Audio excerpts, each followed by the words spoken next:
And while I was searching for my path, there is also a side where in the late 2018, I was diagnosed with lymphoma, with cutaneous T-cell lymphoma, cancer myself. And it was very ironic because the department which I did my PhD in was lymphoma and myeloma. Wow. And of course, I had, my daughter was, I think, 14, 15 months at the time, maybe a little longer, maybe a little older. No, 14 months, yeah. And my husband just freaked out. He's like, what am I gonna do? Please don't die. The person who was not freaked out was me. And I said, well, you know, I actually happened to literally write a dissertation in lymphoma. Yeah.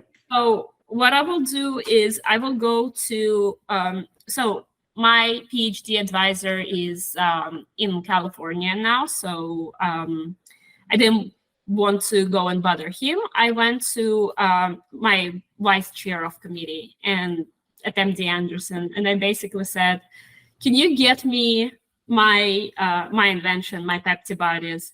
And if I need to isolate it, just give me your lab. There is an HPLC machine. I can make my own.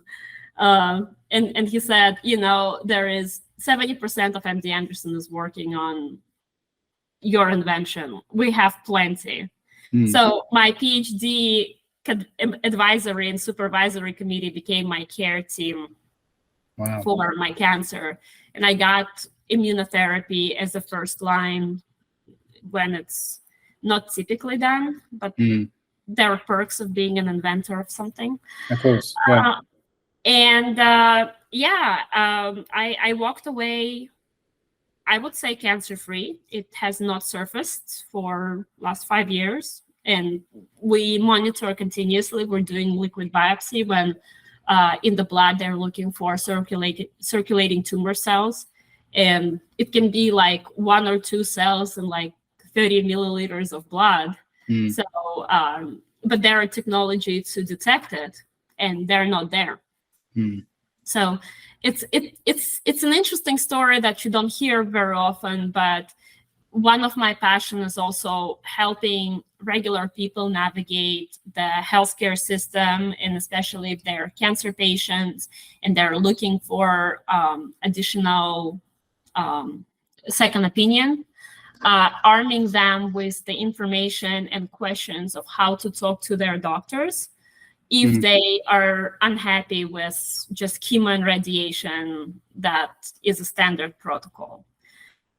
And some people can afford to pay consulting fees to me, and I'm happy about it. And some people can't, and I help them anyway, because I really care. Maybe I shouldn't, but I really do care about people. I think you should. I think that's a good thing to, you know, a good fault to have, is to care too much. Definitely. I think that's a great thing.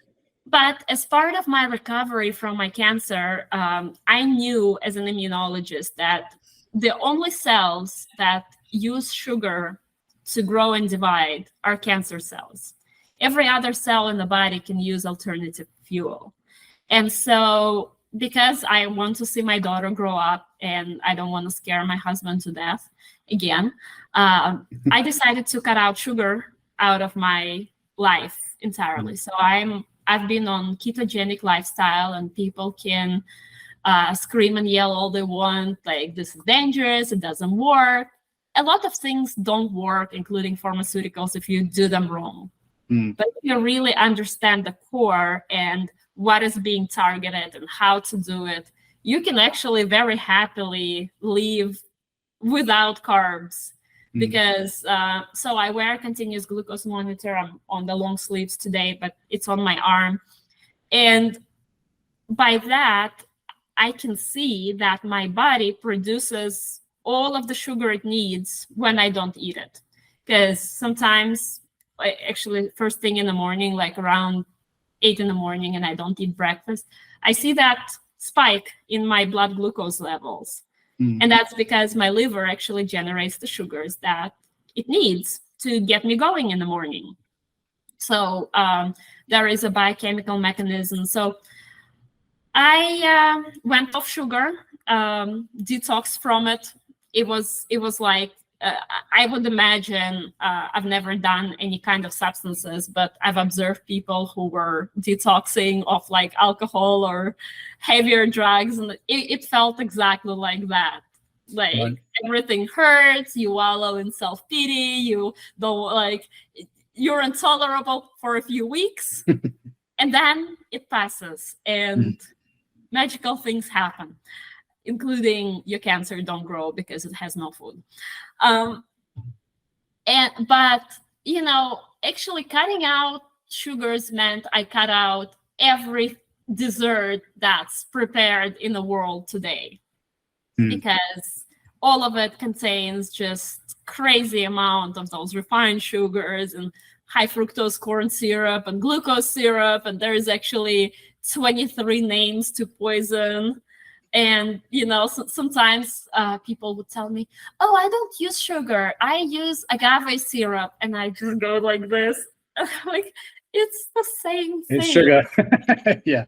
Your body doesn't care what the marketing team called it. Yeah. The metabolism of those things, date syrup, agave, what is it? Other thing that people really love, coconut sugar. It's like all the same. I'm actually writing a book right now about this, about the other names of the sugar that the industry is using and hides the fact that it's just full of sugar. Sugar's sugar. It doesn't really matter too much. To the body, sugar. It's right. It doesn't care that it's white sugar cane sugar that's refined. It doesn't care. It's just the fact that it's sugar, right? Exactly.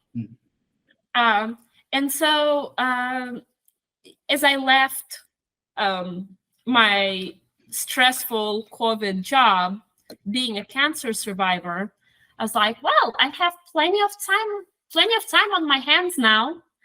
Why don't I actually try to see if I can make my favorite desserts without sugar? Because here I am on the keto lifestyle. I love to cook.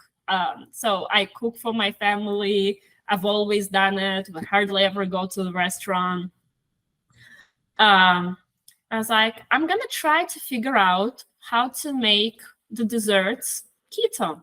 I would take the existing recipes from like keto cookbooks, and I would build on that. So recipe to me is protocol. Protocol is scientific. Protocols are there as a guidelines. They were there to be explored. Yeah. But, you know, one thing that I was really missing out of my life since I went on the really, really low carb diet or lifestyle, is really not a diet. Diet is everything that you ingest, was chocolate. Because I can tell you, there was no exam, no conference, no scientific paper that I've written that was not done on a diet of a seafood and chocolate. Salted dried fish and chocolate. Oh, really? What an interesting Literal. combination. What, together or? No, first fish and then chocolate. Okay, right. Yeah. The Founders Unplugged podcast, hosted by Greg McCallum. Raw, uncensored conversations with startup founders.